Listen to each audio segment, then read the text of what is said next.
अखण्डमण्डलाकारं व्याप्तनेन चराचरं तत्पदं दर्शितं येन तस्मै श्रीगुरुवे नमः।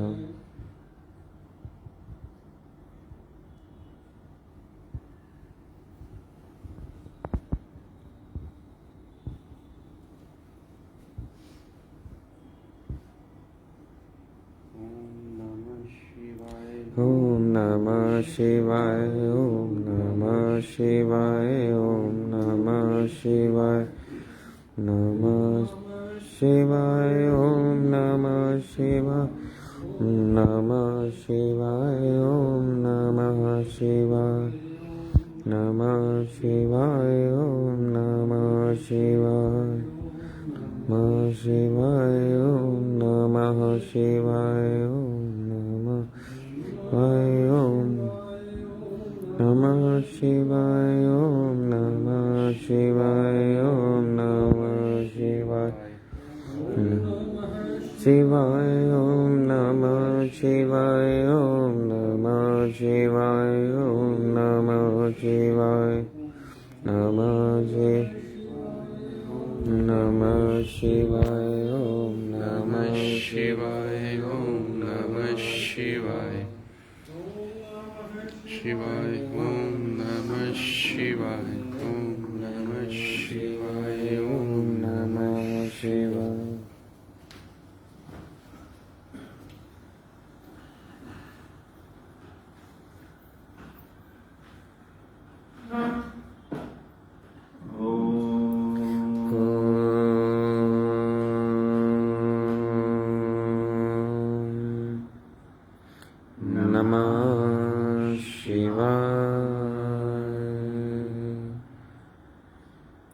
आइए प्यारे साथियों, प्यारे मित्रों,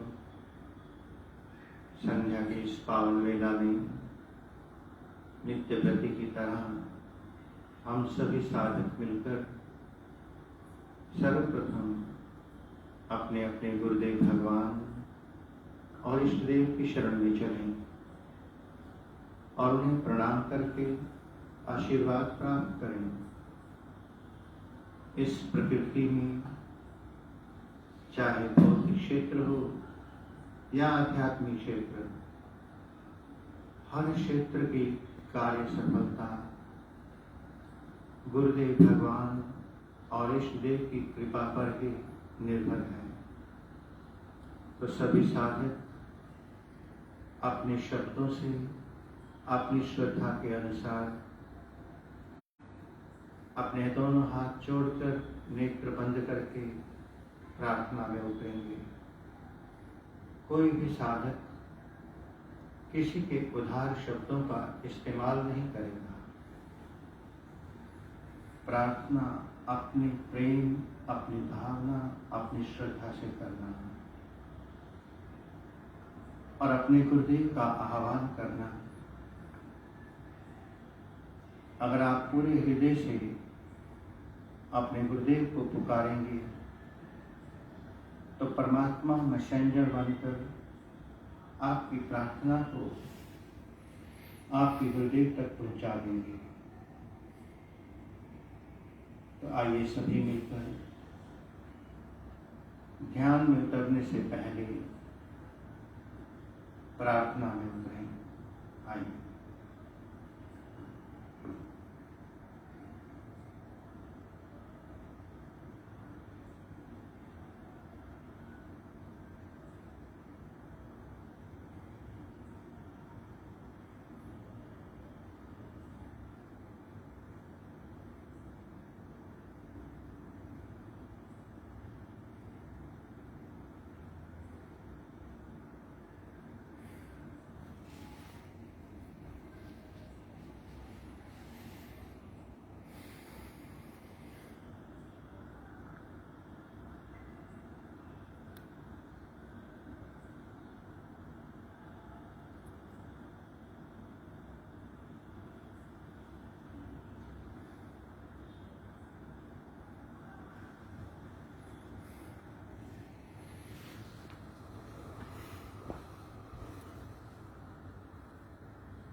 प्रभु प्रेमी, गुरु प्रेमी, ध्यान प्रेमी आत्माओं, आप सबके भीतर विराजमान अविनाशी अनंत परम गुरु परमात्मा के श्री चरणों में हिमालयन ऋषि का कोटि कोटि प्रणाम।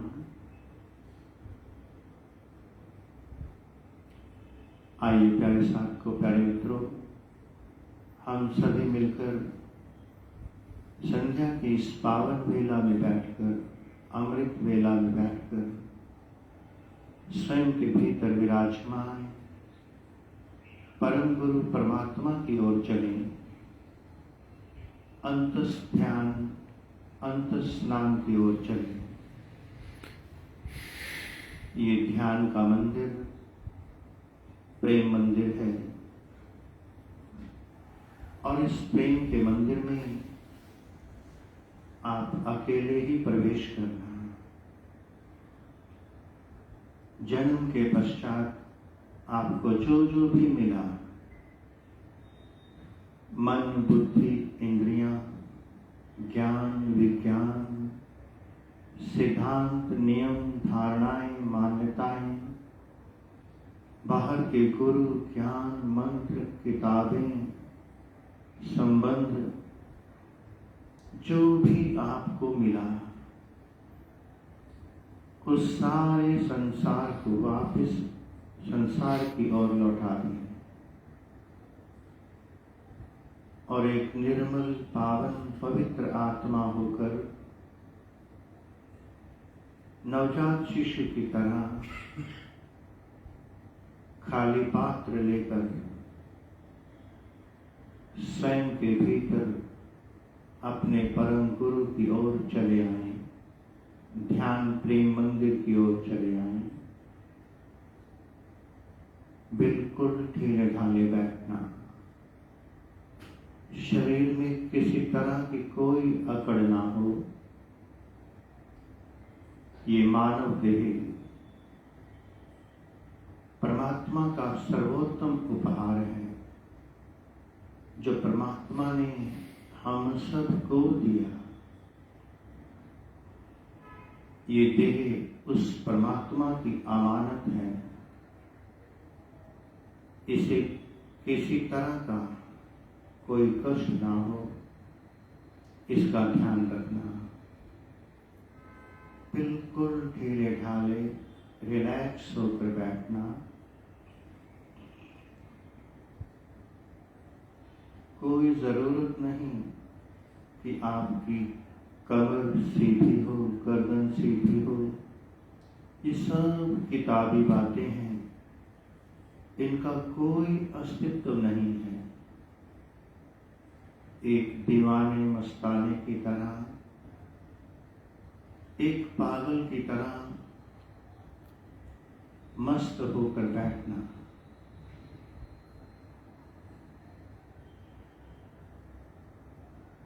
भीतर के जगत को देखना हो तो भीतर की आंख चाहिए। इसलिए बाहर की आंखों को बंद करके अपना सारा ध्यान, सारी ऊर्जा शक्ति दोनों भवों के बीच में, जहां हम तिलक और बिंदी लगाते हैं, उस शिवनेत्र पर, आज्ञा चक्र पर सारी ऊर्जा शक्ति को उतर जाने दें। अपना ध्यान शिवनेत्र में उतार दें। ध्यान में बैठकर कोई मंत्र जप नहीं करना, किसी भी क्रिया को नहीं करना, प्राणायाम नहीं करना, सांसों को भी नहीं देखना। कोई फिजिकल मेंटल एक्सरसाइज नहीं करना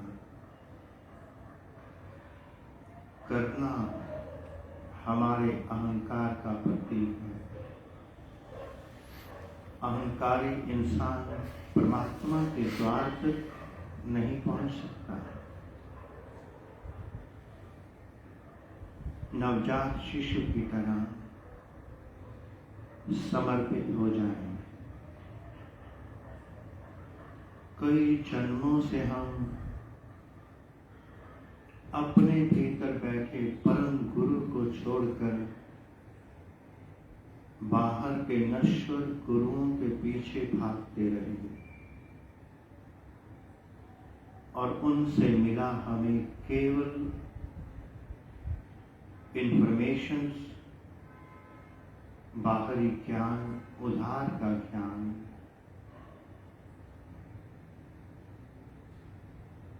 जिस भी साधक को आत्म ज्ञान चाहिए, ये आत्म ज्ञान कोई बाहर का गुरु, संत, महात्मा नहीं दे सकता।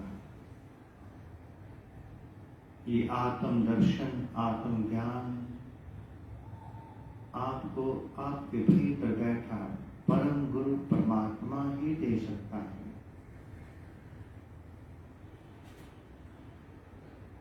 ध्यान कोई हठ योग नहीं, कोई क्रिया योग भी नहीं। ध्यान तो अपने घर की ओर वापिस लौटने का नाम है। ध्यान स्वयं से प्रेम करने का नाम है। अपने भीतर बैठे परम गुरु परमात्मा की ओर समर्पित हो जाने का नाम ध्यान है। ध्यान परमात्मा की अंतिम बंदगी, अंतिम पूजा है। बाहर की बंदगी में, पूजा में हम धूप दीप न जाने क्या क्या भगवान को अर्पण करते हैं, किंतु भीतर बैठे परमात्मा की बंदगी में, ध्यान में हम उस परमात्मा के दिए हुए इस सर्वोत्तम उपहार को ही परम पिता परमात्मा, परम गुरु के चरणों में अर्पण कर देते हैं। शिव नेत्र में अपना आसन लगाकर बैठना, साक्षी दृष्टा होकर अपने भीतर के संसार को देखते चले जाएं। क्या दिखाई देता है, उसका कोई चिंतन, मनन, मंथन नहीं करना। भीतर के मार्ग पर कोई प्रयास नहीं, कोई प्रार्थना नहीं। नवजात शिशु की तरह समर्पण, अनकंडीशनल सरेंडर।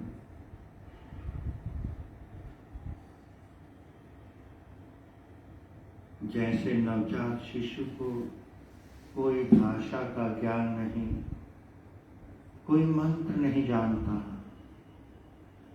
कोई क्रिया उसे नहीं पता, वो केवल अपने बाहर के नेत्रों को बंद करके भीतर के नेत्र से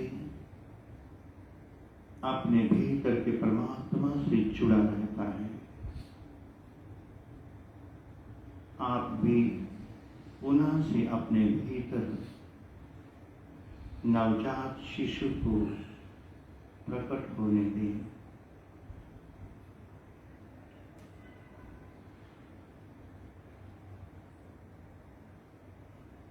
ध्यान में बैठकर अनेकों अनेकों विचार उठते रहेंगे। भूत भविष्य की कल्पनाएं, योजनाएं, संकल्प, विकल्प सब भीतर उठता रहेगा। वही वही आपके भीतर दिखाई देगा, सुनाई देगा, जो संसार आपने अपने भीतर भरा, किंतु ध्यान की ऊर्जा, ध्यान का तेज आपके अंतःकरण को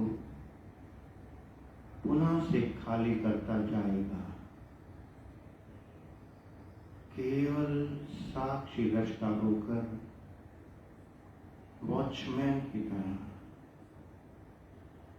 विटनेस सीयर बनकर अपने अंतस के संसार को देखते चले जाएं। अंधकार दिखाई दे, प्रकाश दिखाई दे, कोई चित्र दिखाई दे जिसे हमारे मन, बुद्धि, इंद्रियां समझ सकती हैं, वह सब मन की माया है। शुभ से शुभ अनुभव को रोकना नहीं, अशुभ से अशुभ अनुभव को भगाना नहीं, केवल साक्षी दृष्टा होकर देखते चले जाएं।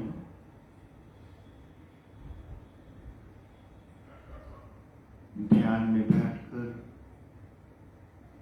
ऊर्जा शक्ति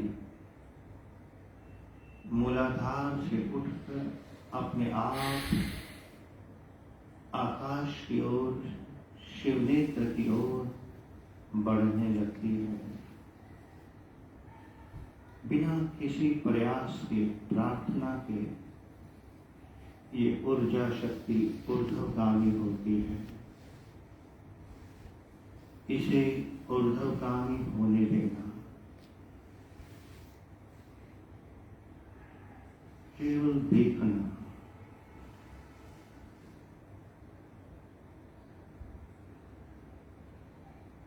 रिलैक्स होकर बैठना,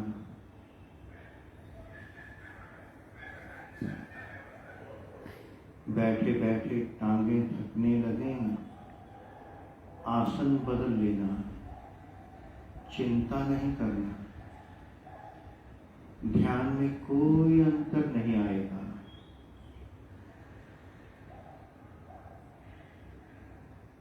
ज्यादा थकावट हो, आप भूमि से उठकर सोफे पर बैठ जाना।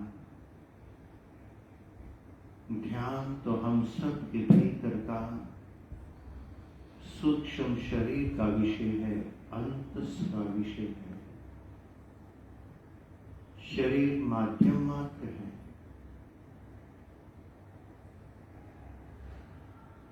जागते रहना, स्वयं के प्रति होश से बैठना। आदत पड़ी है मंत्र जप करने की, बार बार श्वासों को देखने की। इसी मन ने हमें हर जन्म में मृत्यु की गोद में सुला दिया। ये मन मालिक बनकर हमें नौकर की तरह हर जन्म नचाता रहा। जाग जाइए आज, अपनी मालिकियत संभालिए, अपने भीतर से दूसरे इंसान को, दूसरे के संसार, दूसरे के ज्ञान को विदा होने दें। हमें कोई कथा कहानी नहीं चाहिए, कोई इंफॉर्मेशंस हमें नहीं चाहिए। आप सभी साधक परिपूर्ण परमात्मा हैं। आपका रोम रोम उस परमात्मा के प्रकाश से, ज्ञान से भरा हुआ है।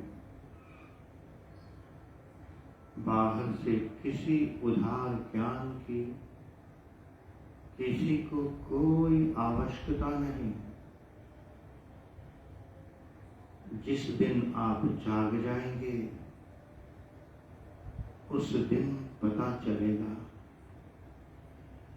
आप तो पूरे अस्तित्व के बादशाह थे, किंतु दूसरों की बातों में आकर भिखारी बनकर दर दर दूसरों के दरों पर घूमते रहे।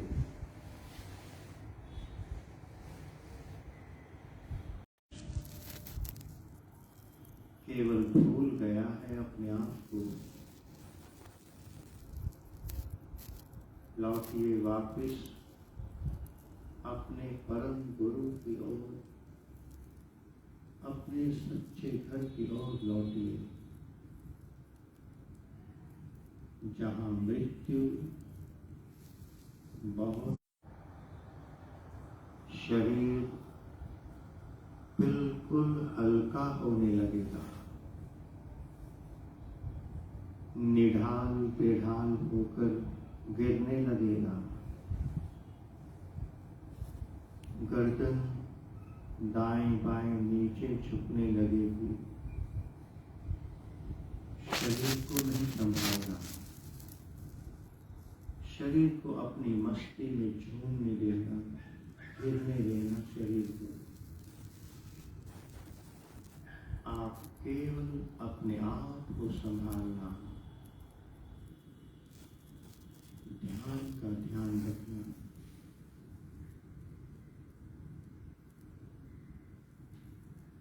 भीतर देखते चले जाएं,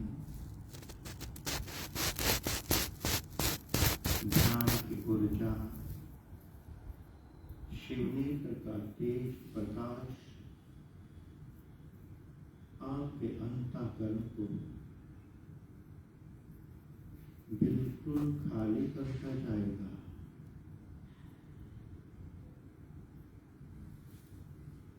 बाहर के किसी ज्ञान को, गुरु को भीतर नहीं बुलाना। कोई बाहरी गुरु, ज्ञान, मंत्र भीतर प्रवेश नहीं कर सकता। आपके सिवाय भीतर कोई नहीं उतर सकता। भीतर आपको अकेले ही जाना है, तभी आपको परम शांति, परम सुख, परमात्मा, परमानंद की प्राप्ति होगी। अकेले, जैसे बाहर एक प्रेमी और प्रेमिका बिल्कुल अकेले में मिलते हैं, जहाँ केवल परमात्मा है। अगर आपके साथ कोई जुड़ गया, कोई गुरु, कोई ज्ञान, कोई मंत्र, तो आप अपने भीतर बैठे परमात्मा को नहीं मिल सकेंगे। अकेले हो जाएं, बिल्कुल अकेले।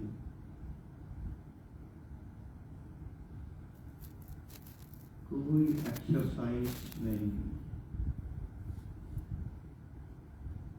समर्पित होते चले जाएं, शांत होते चले जाएं, ढीले ढाले बैठना, अपनी मस्ती में बैठना, अपने साथ बैठना, दूसरे के साथ बैठना इतना आसान है। दूसरे को सुनना, दूसरे की बातों में रस लेना कितना आसान है। जिसे एक बार अपने आप में रस आ गया, फिर उसे बाहर किसी में रस नहीं आएगा। 24 घंटे हर पल आपके भीतर परमात्मा नृत्य कर रहा है। अनहद नाद, अजप्पा आपके भीतर बज रहा है। दिव्य मंत्र आपके भीतर है, सर्वस्व आपके भीतर है। बाहर से वापस अपने भीतर लौटिए। थोड़ी देर के लिए पूरी तरह से पास्ट और फ्यूचर से हट जाएं। कल्पनाओं से, योजनाओं से हट जाएं, वर्तमान में आ जाएं। जो पल बीत गया वापिस नहीं लौटने वाला, और डेथ सर्टिफिकेट अगले पल का हमारे पास नहीं। इसलिए वर्तमान के एक एक क्षण को अमृत हो जाने देना।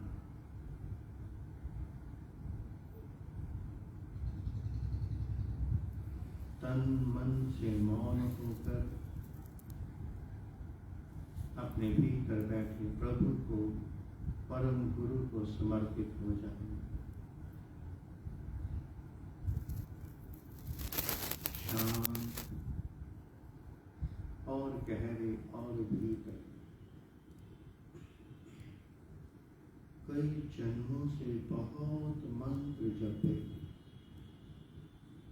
बहुत सुंदर किया,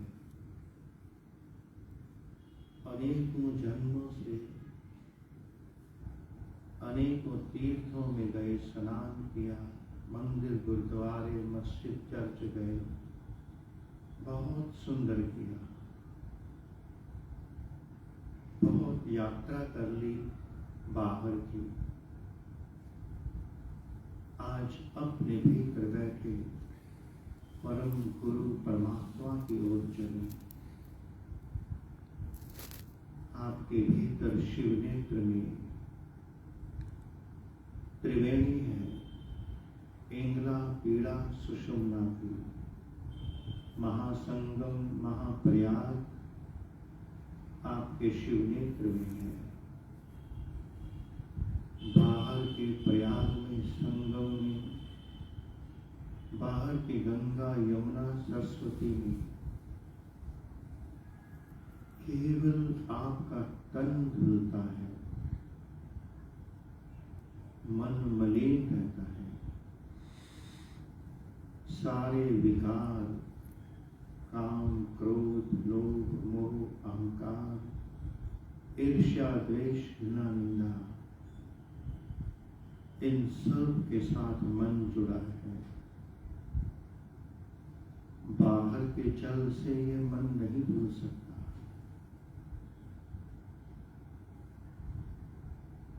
अंत स्नान से, ध्यान की गंगा में डुबकी लगाने से ही ये मन धुलेगा।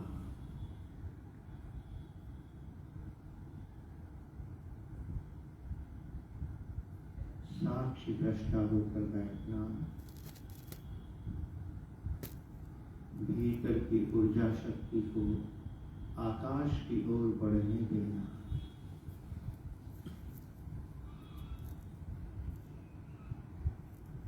जैसे ही आप मौन होकर ध्यान में बैठेंगे,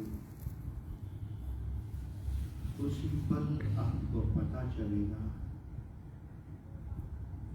कि बाहर का संसार, बाहर का कचरा, बाहर का ज्ञान कितना भीतर भरा हुआ है।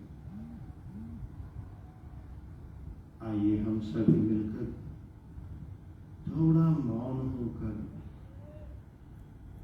शिव नेत्र से अपने भीतर के संसार को देखें कि जन्म के पश्चात हमने अपने अंतःकरण को कितना भरा, कितना दूषित किया अपने अंतःकरण को। आइए थोड़ा शांत होकर भीतर देखें।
आइए प्यारे साथियों,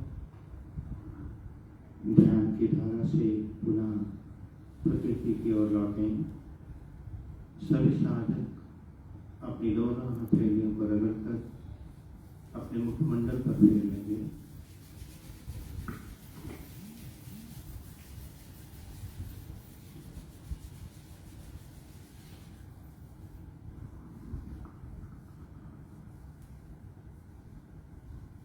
प्रभु की हम सब पर अपार कृपा बरसी। कुछ पलों के लिए प्रभु ने हम सबको भीतर उतरने का सौभाग्य प्रदान किया। आइए सभी मिलकर परमात्मा की इस कृपा का आभार व्यक्त करें, धन्यवाद करें।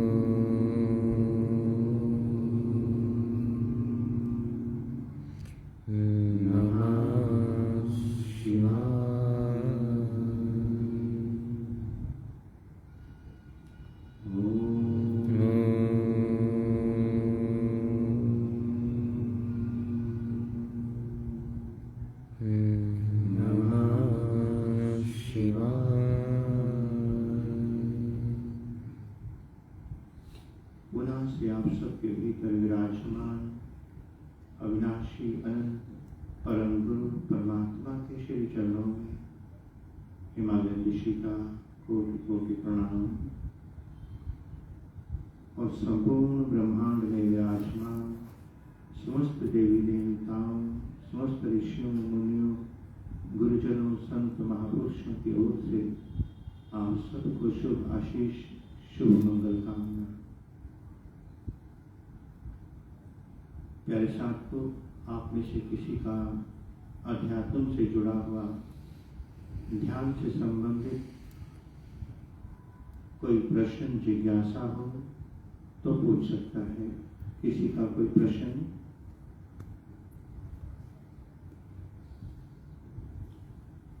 ध्यान और कुंडली का क्या रिलेशन है?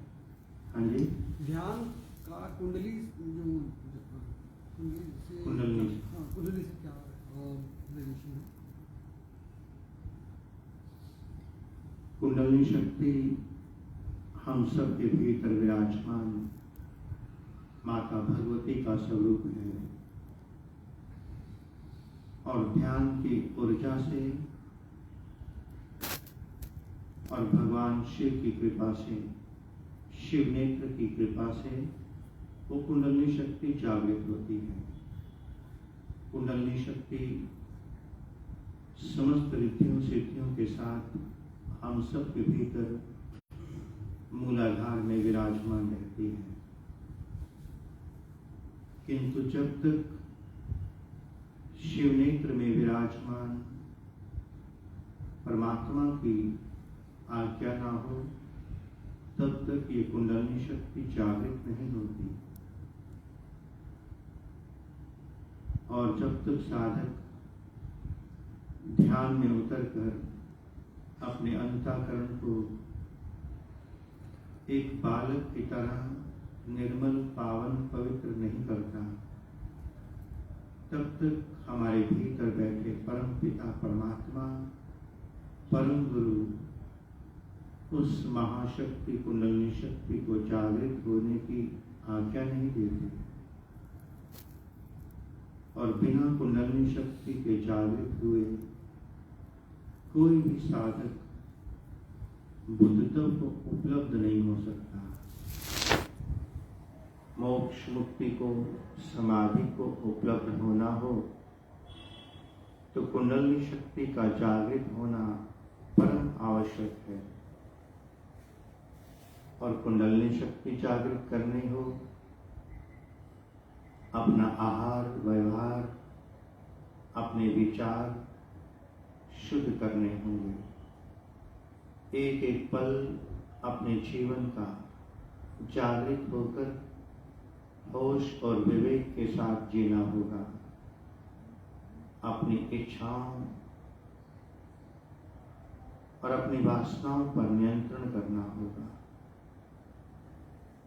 आवश्यकताएं हर इंसान की बहुत सुंदर और सहज में पूरी हों, ये परमात्मा की इच्छा है। और साधक की इच्छाएं पूर्ण हों, ये साधक की वासना है। तो यदि आप चाहते हैं कि मोक्ष मुक्ति समाधि आपको प्राप्त हो, तो कुंडलिनी शक्ति का जागरण परम आवश्यक है और उस ओर आप चले हुए हैं।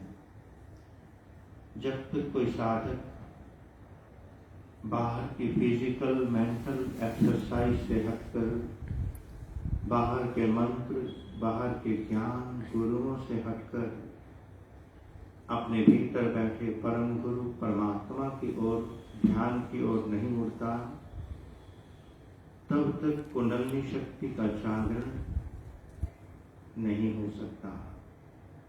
और ये कुंडलिनी शक्ति कोई बाहर का गुरु, संत, महात्मा जागृत भी नहीं कर सकता। ये सूक्ष्म शरीर का विषय है जो केवल परमात्मा के साथ, आपके भीतर बैठे परम गुरु के साथ जुड़ा हुआ है। और कोई प्रश्न किसी का? आज सुबह हमने एक विषय उठाया था। हम सभी के बाहर के बैंकों में अकाउंट्स हैं। क्या हमारे भीतर का भी एक अकाउंट खुला हुआ है? हमारे भीतर भी एक बैंक है जिसकी कमाई हमारे साथ आगे जाती है। ये शरीर पंच तत्वों में विलीन हो जाता है, किंतु उसके साथ हमारी सारी संपदाएं, सारी कमाई अगले जन्म की ओर चली जाती है।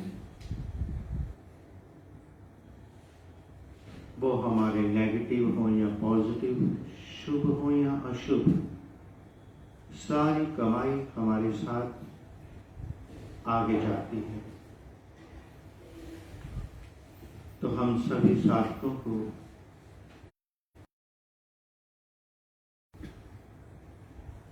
नित्य प्रति, हर साधक को सुबह 30 मिनट, शाम 30 मिनट कम से कम अपने इष्ट देव भगवान के मंत्र का जप करना चाहिए। 30 मिनट ध्यान करना चाहिए। अपनी नेक कमाई में से कुछ न कुछ सेवा अपने गुरुदेव भगवान के चरणों में अर्पण करनी चाहिए। तन मन अपने आप को परमात्मा के प्रति समर्पित करके जीना चाहिए। आप एक एक बूंद से अपने अकाउंट को तैयार कर सकते हैं। जिस साधक ने आज तक अपना अकाउंट परमात्मा के बैंक में नहीं खोला, परमात्मा के बैंक में कोई सोना, चांदी, पैसा जमा नहीं होता, केवल आपके पुण्य की कमाई जमा होती है। आपके मंत्र, आपकी साधना, आपकी सेवा, भक्ति, निष्काम सेवा, प्रेम, ये सारी कमाई आपके अकाउंट में, परमात्मा के अकाउंट में जमा होती जाती है। और जिस दिन ये अकाउंट पूरा हो जाता है, उस दिन साधक के भीतर की कुंडलिनी शक्ति का जागरण होता है और उसी पल साधक आत्मज्ञान को उपलब्ध होता है। और आत्मज्ञानी साधक, आत्मज्ञान को उपलब्ध होने वाला इंसान कभी दोबारा माया के चक्रव्यूह में नहीं फंस सकता, क्योंकि अब साधक सीधा मां भगवती कुंडलिनी शक्ति की गोद में बैठ गया। अब महामाया ही उस साधक का पालन पोषण करती है। तो जो भी साधक जिसके भीतर कुंडलिनी शक्ति जागृत हो गई, माया उसके चरणों की दासी बन जाती है। वो माया का दास नहीं बनता, माया में नहीं उलझता। माया उसके पीछे पीछे घूमती है, और जिसकी कुंडलिनी शक्ति जागृत नहीं हुई, उसके आगे आगे माया, और वो पीछे पीछे उसके भागता रहता है। जैसे जैसे हमारी होश बढ़ती है, ध्यान में जागृति बढ़ती है, विवेक बढ़ता है, हम अपने आप को माया से अलग करना शुरू कर देते हैं, जागने लग जाते हैं। बस इस ओर, भीतर के बैंक की ओर अपना ध्यान दें, ताकि कुछ कमाई इस जन्म के लेकर हम अगले जन्म की ओर चलें। और किसी साधक का कोई प्रश्न, कोई जिज्ञासा, कोई पूछना चाहता हो, कोई अपनी जिज्ञासा, प्रश्न, तो हम इस सेशन को अब यहीं विराम दे दें। हाँ जी, बताइए माता जी। जी, कल्याण को। स्वामी, पृथ्वी तत्व बहुत ज्यादा कम होता जा रहा है और हमेशा ऊपर तक, काफी ऊपर तक। क्या आपने मेरे को सुनाई नहीं दिया? पृथ्वी तत्व शरीर से बहुत कम होता जा रहा है और ऊर्जा बहुत ऊपर, हर चीज ऊपर ऊपर, इवन पता लगता है कि पूरा सब कुछ ऊपर ही जा रहा है। तो कभी कभी फिर उसके बाद प्रॉब्लम्स ऐसी हो जाती है कि जान नहीं है, रिलैक्स नहीं है, ऐसे लगता है पृथ्वी तत्व ऊपर जा रहा है और बहुत ऊंचा, नहीं समझ आता। आपने देखा कि जब हम कभी बाहर हवन करने बैठते हैं, तो हवन कुंड में जब हम अग्नि प्रज्वलित करते हैं, शुरू में वो अग्नि बहुत नीचे होती है। जैसे जैसे उस हवन कुंड में हम हवन सामग्री डालते जाते हैं, घी की आहुतियां डालते जाते हैं, लकड़ियां डालते हैं, अग्नि का प्रवाह, अग्नि का तेज ऊपर उठने लगता है। भीतर भी एक हवन कुंड है, हवन यज्ञ चल रहा है। जब हम ध्यान में उतरकर अपने सांसों की आहुतियां उसमें डालने लगते हैं, तो भीतर की अग्नि भी बहुत तेज होना शुरू हो जाती है। उसकी ऊर्जा, उसकी लपटें बहुत तेज ऊपर को उठने लगती हैं। और जब बाहर का हवन कुंड पूर्ण प्रज्वलित होता है, तो हम उस हवन कुंड में उस समय अंतिम पूर्ण आहुति डालते हैं। तो जैसे जैसे हमारे भीतर का हवन कुंड तेजोमय होता जाएगा, ये ऊर्जा आकाश की ओर उठती चली जाएगी। जिस दिन ये ऊर्जा पूरी तरह से ऊपर उठ जाएगी, उस दिन परमात्मा की कृपा से हम सब के भीतर की कुंडलिनी शक्ति जागृत हो जाएगी। उस तेज से तो आपके भीतर इतनी कृपा बरस रही है, ये परमात्मा का प्रसाद, उसकी कृपा है। शरीर में कोई तकलीफ हो, जरूरी नहीं कि हम ध्यान भूमि पर बैठकर, कुर्सी पर बैठकर करें। आप आराम से बेड पर लेट सकते हैं। लेट करके अपना ध्यान शिव नेत्र पे बनाए रखें। बहुत ज्यादा फल मिलता है जब हम लेट कर ध्यान करते हैं। पूरी ऊर्जा शक्ति पूरे शरीर में बैलेंस हो जाती है, फैल जाती है, कोई तकलीफ नहीं होती। और एक समय ऐसा भी आएगा, बाहर के नेत्र खुले होंगे, आप अपने सारे कार्य भी कर रहे होंगे और आपका एक एक पल ध्यान बन जाएगा। ध्यान का अर्थ कि अब अंदर कोई विचार नहीं चल रहा, टोटल ब्लैंक, केवल खालीपन, एक आकाश, और आप उस आकाश में मस्त हैं। जैसे अभी हम आप सब के साथ बैठे हैं, सबके साथ सत्संग भी हो रहा है, ध्यान भी हो रहा है, किंतु अंत से बिल्कुल शून्य, महाशून्य होकर चेतना उस परमात्मा से जुड़ी है। शब्द कोई प्रिंट नहीं बन रहे अंदर। तो आपका एक एक पल परमात्मा जिस दिन हो जाएगा, उस दिन आप सच में साक्षी हो जाएंगे।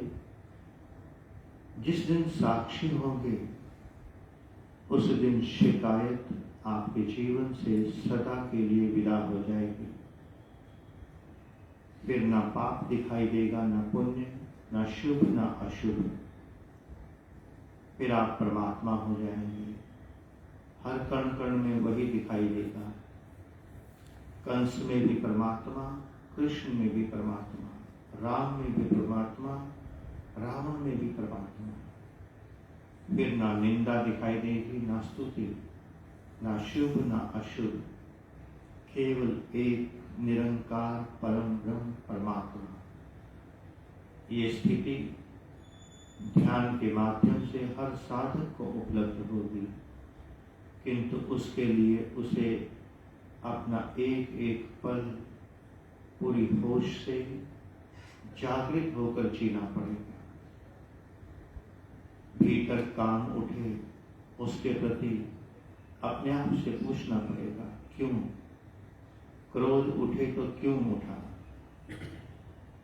हमारे भीतर काम, क्रोध, लोभ, मोह, अहंकार, ईर्ष्या, द्वेष, घृणा, निंदा, ये 10 महापाप, महाविकार केवल मन के कारण उठते हैं। मन अर्थात दूसरा इंसान। जब तक कोई दूसरा आपके भीतर है, तब तक आप शांत नहीं हो सकते।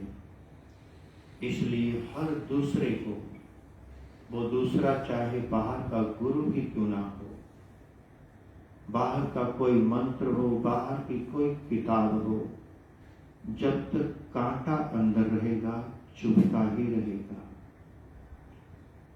सच्चा गुरु, परम गुरु जन्म से आपके साथ, आपके भीतर बैठ कर आया है, परमात्मा।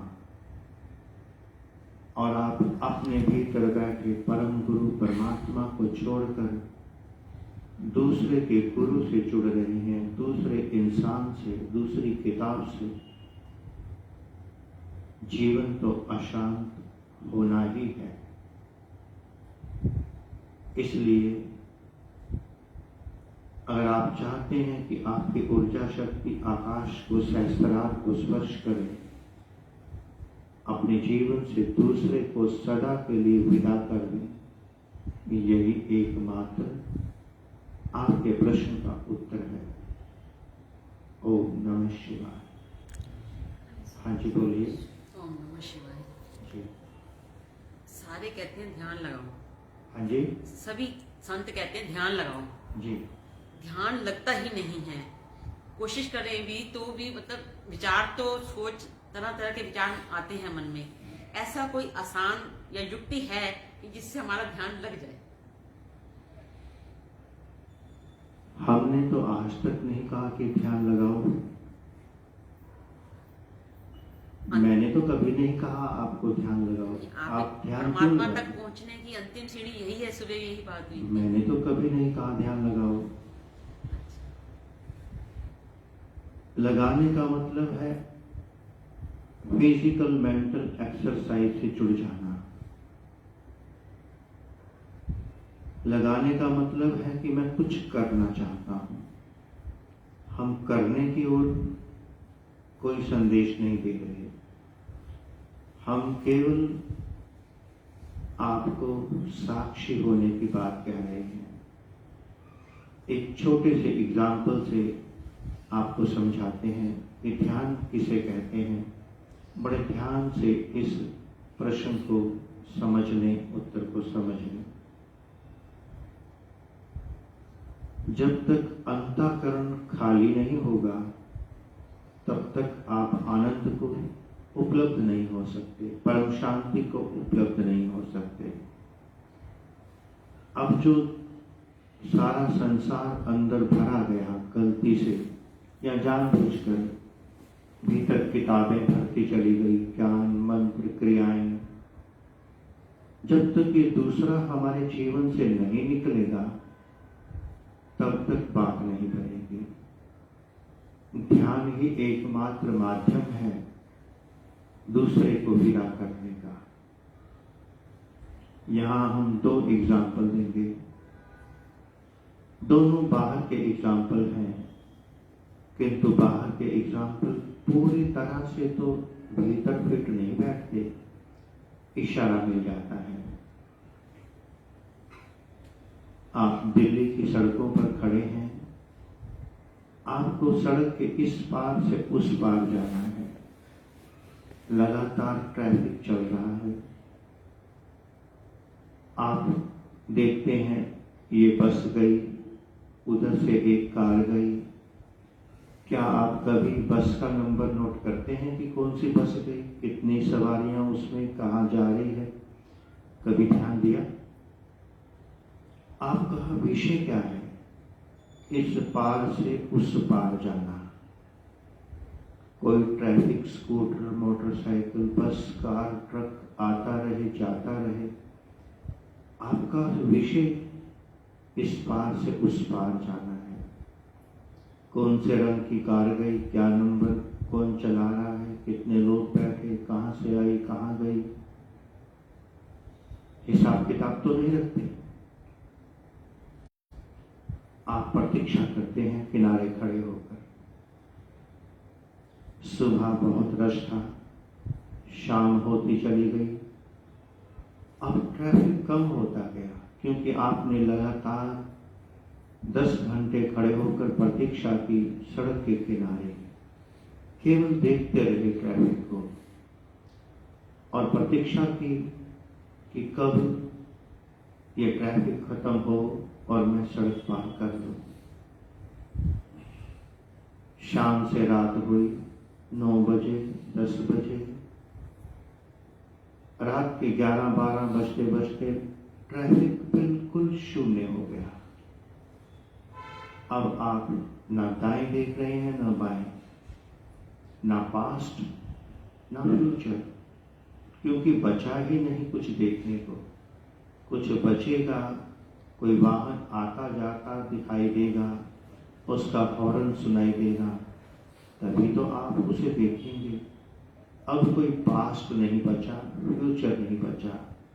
आपने प्रतीक्षा की ट्रैफिक के खाली होने की, सड़क के खाली होने की। जैसे ही ट्रैफिक शून्य हो गया, अब आप दाएं बाएं नहीं, बिल्कुल सामने देखते हैं और बड़ी मस्ती में, बड़े प्यार से चलकर सड़क क्रॉस कर लेते हैं।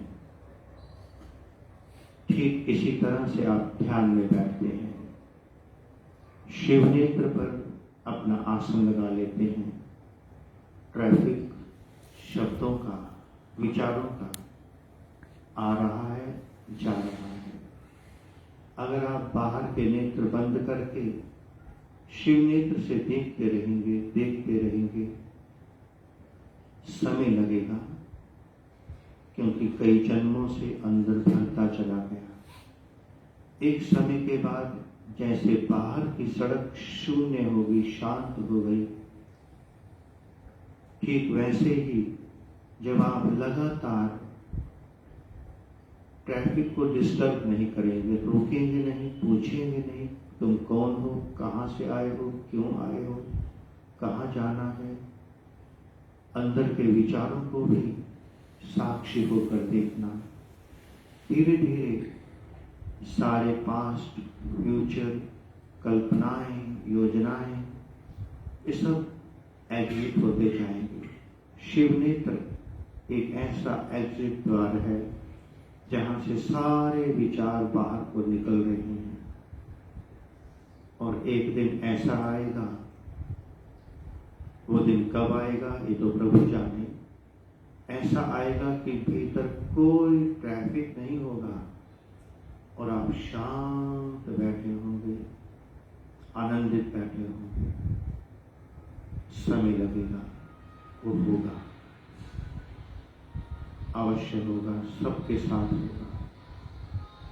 ध्यान का अर्थ है सड़क के किनारे खड़े होकर प्रतीक्षा करना, इस पार से उस पार जाने की। ध्यान में नेत्र बंद करके शिव नेत्र से अपने भीतर के ट्रैफिक को देखना, केवल देखना, ध्यान नहीं लगाना। लगाने से तो क्रिया बन जाएगी। क्रिया आपके अहंकार का प्रतीक है। समर्पित होकर बैठना, समर्पण कर देना कि जब सड़क क्लियर होगी मैं इस पार से उस पार चले जाऊंगा। प्रतीक्षा, केवल प्रतीक्षा ही मार्ग है। इसमें कई जन्म भी लग सकते हैं। हो सकता है कि करोड़ों जन्म लगे तब भी सड़क साफ ना हो, और हो सकता है कि अगर आज अभी समर्पण कर दें तो अगले ही पल परमात्मा कृपा कर दे। ये जब हम परमात्मा को समर्पित हो जाते हैं फिर तो उसकी इच्छा है कि शायद वो आज ही अपना रास्ता खोल दे, और हो सकता है कभी भी ना खोले। अगर आपने उसे समर्पण कर दिया, एक छोटी सी बात सुनाते हैं। यूं तो हम कथा कहानियों में कोई रस नहीं लेते, फिर भी एक प्रेरणा के लिए। समर्पण किसे कहते हैं उसे समझना। आज से हमने भी नहीं जाना इस बात को, सुना ही है। सत्य है या असत्य ये हमें नहीं पता, किंतु जैसा सुना वही सुना रहे हैं। एक समय था जब गुलाम बिका करते थे, ऐसा इतिहास कहता है। गुलाम का युग था। एक साहूकार किसी गुलाम को खरीद कर अपने घर ले आया। गुलाम इंसान। तो जो साहूकार था थोड़ा विनम्र हृदय का इंसान था, परमात्मा की बंदगी करने वाला था। घर आकर के उसने उस गुलाम से पूछा, गुलाम तुम्हारा क्या नाम है? उस गुलाम ने बड़ा प्यारा उत्तर दिया कि स्वामी, नाम तो स्वामी का होता है, मैं तो गुलाम हूँ। गुलाम का क्या नाम? मैं तो बिक चुका हूँ। अब उसके पास कोई उत्तर नहीं था मालिक के पास। फिर मालिक पूछता, अच्छा बता तेरी पसंद क्या है, तू क्या खाना पसंद करता है? कहता, स्वामी पसंद तो स्वामी की होती है, मैं तो गुलाम हूँ। गुलाम की क्या पसंद, मैं तो बिक गया हूँ। जब मैं हूं ही नहीं तो मेरी पसंद कहाँ? ऐसे उसने अनेकों प्रश्न पूछे, उसका एक ही उत्तर, गुलाम की कौन सी इच्छा? गुलाम तो बिक गया। अगर मेरी इच्छा अभी शेष बनी हुई है तो मैं बिका कहाँ? तो जब तक आप बने हुए हैं तब तक वो कृपा नहीं करेगा। आपका होना उस परमात्मा के होने में बाधा है। जब तक मैं हूं तब तक तू प्रकट नहीं होगा, और जब तू प्रकट हो जाएगा तो मैं कहाँ रहूंगा। तो ये चिंता किस बात की कि पता नहीं कितने जन्म लगेंगे। हम तो कहेंगे तू किसी भी जन्म में नहीं आना, हमारा विषय तू है ही नहीं, तू मेरा विषय नहीं है। मेरा विषय तो है कि मैं समर्पित हो जाऊं। Chapter close, one side transaction. अगर प्रेम करके भी सौदा कर लिया तो धोखा किया बिजनेसमैन। तो आप अगर परमात्मा से प्रेम करते हैं, अपने भीतर बैठे गुरु से प्रेम करते हैं, तो प्रेम करने वाला इंसान तो अपने जीवन की बाजी लगाता है और उसके बदले में कुछ नहीं मांगता। अगर मांगता है तो भिखारी है, वो प्रेमी नहीं है। अगर आप परमात्मा को चाहते हैं तो बिन मोल उसे बिक जाना चाहिए। यही उत्तर है। बहुत बढ़िया, बहुत बढ़िया। और किसी का कोई स्वामी जी, एक छोटा सा प्रश्न है मेरा। हाँ जी, बोलिए। जब मैं नियम पे बैठता हूँ, अपने नियम करने बैठता हूँ, माला जैसे मैं फेर रहा होता हूँ, माला मुझे पता ही नहीं कब छूट के गिर जाती है मेरी, और एकदम जो स्थिति बनती है, फिर उसके बाद जब मैं उठता हूँ वहां से, तो मुझे मन में आता है यार ये माला क्यों गिर गई मेरी। नाम चल रहा होता है अंदर और माला छूट जाती है, और अंदर से बहुत ही ऐसी सुगंध आने लगती है जो मैंने कभी महसूस नहीं की। संगीत बजने लग जाते हैं अंदर से। फिर अंदर से ये आता है कि माला क्यों गिरी, वो थोड़ा सा मेरे को अगर एक्सप्लेन कर दें तो संशय दूर हो जाएगा मेरा। एक छोटे से एग्जाम्पल से कर दूं तो अच्छा रहेगा। जी जी। आज मुझे कथा कहानियों का सहारा लेना पड़ रहा है आपको समझाने के लिए।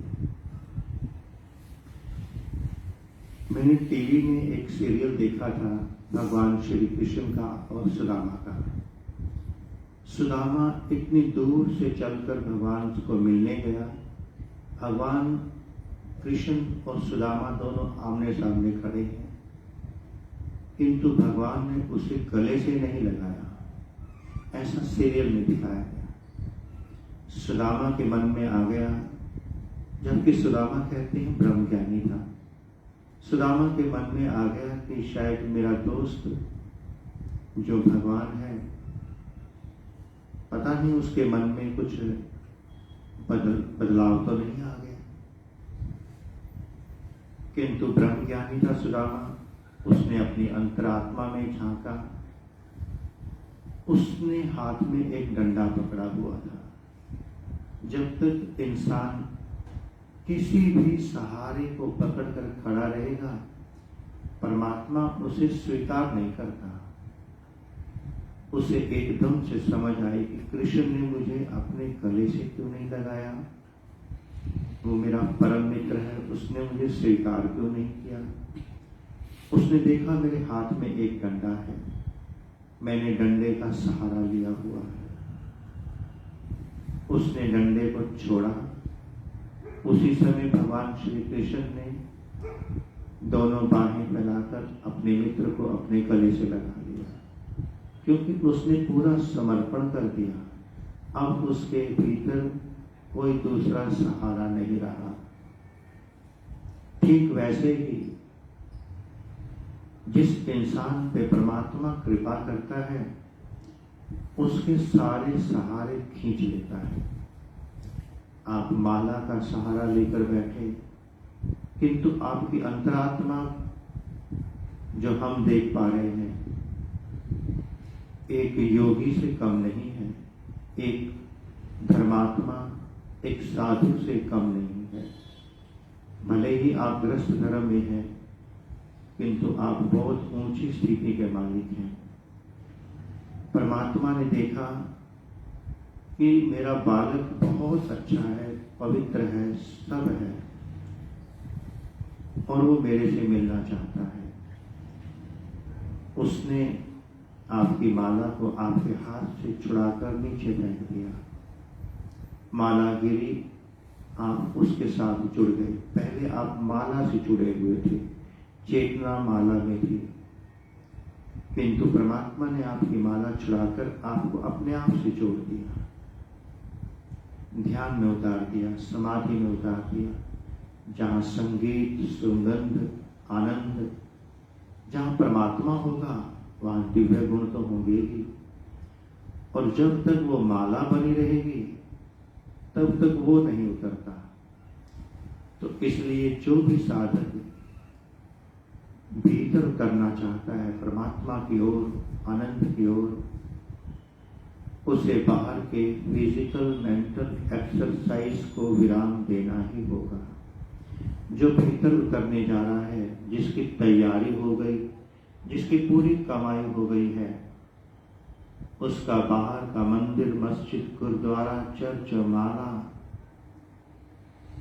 ये सारे साधन थे भीतर तक पहुंचने के। जिसके ये साधन गिर गए वो भीतर चला गया। जिसके साधन अभी रुके रहे वो अभी ध्यान मंदिर के बाहर खड़ा है। तो आपके ऊपर परमात्मा की, आपके गुरुदेव भगवान की, इष्ट देव की कृपा है, जिन्होंने आपकी माला को छीनकर आपको अंदर प्रवेश दे दिया, अपने भीतर बैठे परम गुरु परमात्मा की ओर भेज दिया। ये कृपा है आपके ऊपर, सीधी परमात्मा की। आपको धन्यवाद करना चाहिए परमात्मा का। स्वामी जी, पिक्चर देखने बैठे हैं, कुछ और काम करें तो 12 बजे तक, 2 बजे तक रात के जागते रहते हैं, कोई दिक्कत नहीं। लेकिन जैसे हम पाठ पूजा में बैठते हैं तो थोड़ी देर ही बैठते हैं तो नींद आनी शुरू हो जाती है, माला भी छूट जाती है, किताब हाथ से गिर जाती है। तो पाठ करते हुए ही ऐसा होता है, पिक्चर देखते हुए ऐसा नहीं होता, कुछ भी जागते रहते हैं। जब आप बाहर की क्रियाओं में लगे हैं तो मन जुड़ा है। जब आप परमात्मा की ओर चल रहे हैं, परमात्मा के मंदिर की ओर जा रहे हैं, तो परमात्मा की कृपा तो बरसेगी ही। आपको लगता है नींद आ गई, नींद नहीं थी। जब परमात्मा किसी पे कृपा करता है तो उसका सब कुछ छीनना शुरू कर देता है बाहर का, उसकी किताब, उसके मंत्र, उसकी क्रियाएं। क्योंकि जो भीतर बैठा गुरु है उसे बाहर की कोई किताब नहीं चाहिए, कोई मंत्र नहीं चाहिए। वो आपका एक एक सहारा, आपके बनाए हुए सिद्धांत, नियम, धारणाएं तोड़ता जा रहा है। वो आपकी किताब इसलिए गिरा रहा है, वो कहता है कि तू दूसरे की किताब क्यों पढ़ रहा है? तेरी किताब तो मेरे भीतर रखी है, तू मुझे पढ़। वो बार बार किताब गिराता है और मैं बार बार किताब उठा लेता हूँ। थोड़ा उसके इशारे को समझिए, कहीं ऐसा ना हो कल को किताब गिराना बंद कर दे, तो फिर मुश्किल हो जाएगी। यहाँ तक ये होता है कि आरती करते करते ही ऐसा मतलब नींद का आता है कि आरती की प्लेट ही पलट जाती है, आरती करते करते।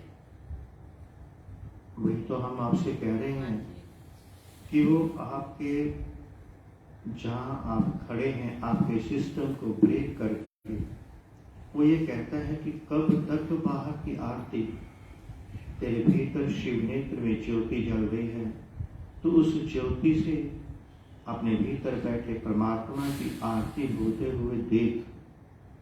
बाहर तो जो भी सिस्टम बना है एक सोशल मैनेजमेंट, एक सांकेतिक सिस्टम है, इससे अधिक उसका कोई अस्तित्व नहीं।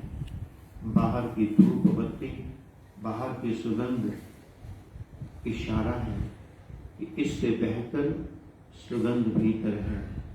बाहर का दीपक हमारे भीतर की शिवनेत्र की ज्योति का प्रतीक है। भीतर माँ कुंडलिनी शक्ति भगवती जो हम सब के भीतर है, वो बाहर संकेत रूप में दुर्गा के रूप में विराजमान है।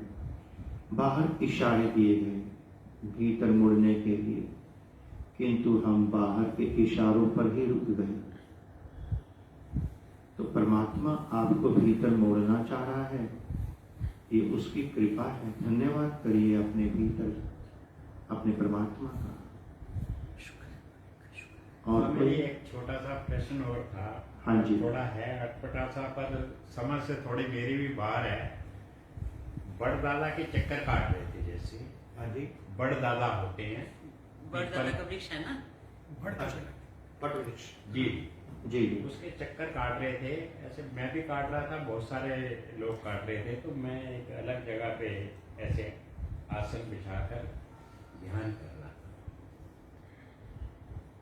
आंखें खुली तो लोग भी ऐसे चक्कर काट रहे हैं, तो मुझे बहुत जोर से हंसी आ गई।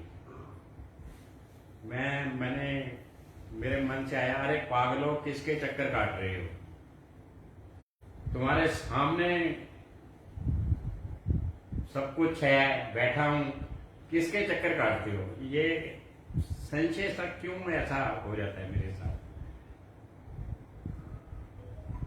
अपने आप को ही भगवान समझने की आदत ये मुझे अच्छी नहीं लगी।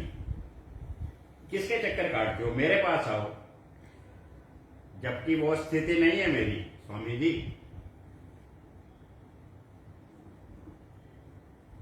कभी कभी दिन में एक बार, आप सबने सुना होगा कि 24 घंटे में एक बार माता सरस्वती हम सब के मुखारविंद में जिह्वा पर विराजमान होती है, और उस समय हमारे मुंह से जो निकलता है वो सत्य सिद्ध हो जाता है। ये सब जानते हैं इस बात को। तो हम सबके भीतर उस परमात्मा का, उस अविनाशी का अंश आत्मा सदा विराजमान है, जागृत है।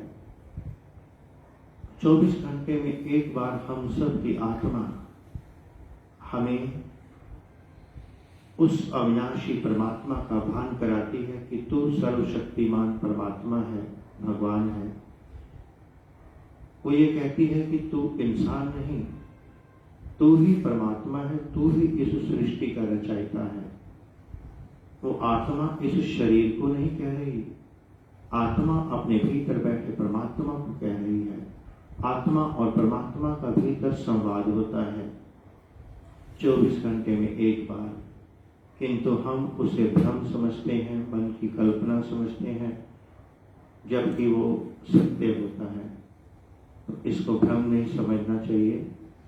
24 घंटे में एक बार माता, चाहे उसे आप सरस्वती कहें, दुर्गा कहें या कुछ भी कहें, अर्थात शक्ति प्रकट होती है। और एक बार शिव अर्थात परमात्मा निरंकार प्रकट होते हैं। हम सब के भीतर, चाहे हम ध्यान करें या ना करें, चाहे कोई महामूर्ख है चाहे महाज्ञानी, एक बार 24 घंटे में, चाहे वो 1 सेकंड के लिए ही सही, वो प्रकट होते हैं, ये बताने के लिए कि तेरे को जो मानव देह प्रदान की है, तुझे वापस इसी अस्तित्व में हमारे स्वरूप में लौटना है, उस यात्रा में उतरना है, इसलिए प्रदान की है। ना कि काम धंधे, सुख दुख, संसार, ईर्षा द्वेष, इसके लिए नहीं, किंतु वो एक पल का झोंका होता है। कोई समझ गया तो संभल गया, नहीं समझा तो भटक गया। इससे इंसान को अहंकार नहीं हो जाएगा कि मैं ही परमात्मा हूँ, अहम ब्रह्मास्मि? नहीं, अहंकार नहीं हो सकता। अहम ब्रह्मास्मि तत्त्वमसि, ये सत्य है कि मैं ब्रह्म हूँ, किंतु जब तक मुझे ब्रह्म का ज्ञान ना हो तब तक मैं कह नहीं सकता कि मैं ब्रह्म हूँ। मेरे को तो इसका ज्ञान नहीं हुआ, आप में से किसी को हो गया हो तो मुझे नहीं पता। और किसी का प्रश्न? अब हम इस सेशन को विराम दे दें। ठीक है। इस 3 दिवसीय ध्यान शिविर में हम सब ने परमात्मा की अपार कृपा का आनंद लिया। हम सब के भीतर बैठे परमात्मा परम गुरु ने हमें अमृत पान कराया। ये अमृत सदा हम सबको मिलता रहे, इसके लिए हम जागते रहें, परमात्मा के सामने झुके रहें और समस्त करने की क्रियाओं से हटकर होने की महाघटना में उतर जाएं। बहुत हुए मंत्र जप क्रियाएं, पूजा पाठ हवन यज्ञ, बहुत हुए बाहर के गुरु संत महात्मा, अब अपने भीतर के गुरु की ओर लौटिए, अपने भीतर चलने वाले अजप्पा जप की ओर लौटिए। बहुत हुआ बाहर बाहर बाहर, बाहर का संसार, बाहर का गुरु, बाहर का महात्मा, बाहर का ज्ञान आपको कहीं नहीं पहुंचाएगा, भटका जरूर देगा, किंतु आपके भीतर जो परम गुरु परमात्मा बैठा है, अगर आप उसकी शरणागत हो गए तो सब द्वार खुल जाएंगे। आप सभी साथियों का बहुत बहुत धन्यवाद जो आप सब इस ध्यान शिविर में पधारे,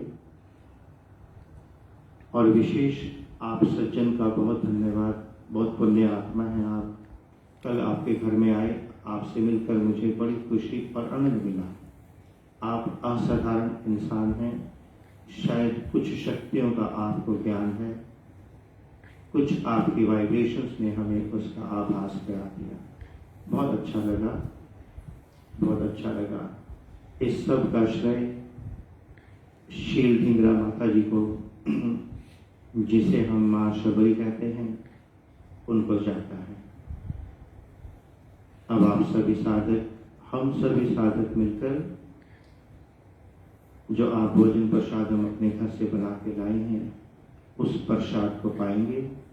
और उसके बाद कल हम थोड़ा कोई यहाँ से 100-150 किलोमीटर दूर छाता जगह है, वहाँ जाएंगे।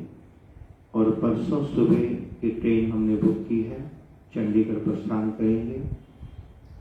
और शेष जो भी अपडेट होगा उसे हम फेसबुक पर और अपने special WhatsApp group Sikar group में अपडेट कर देंगे।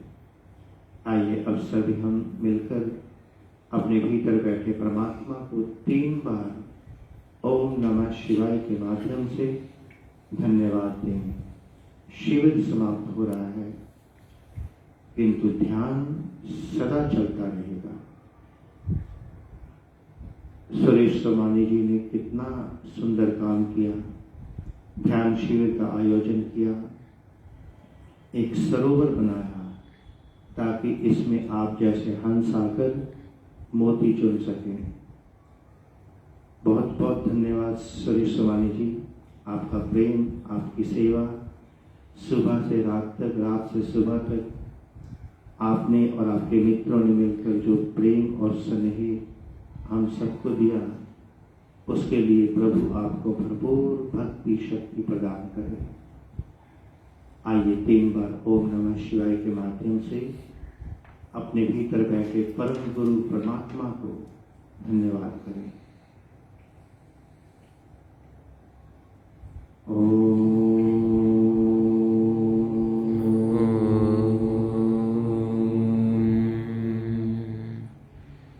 नमः शिवाय।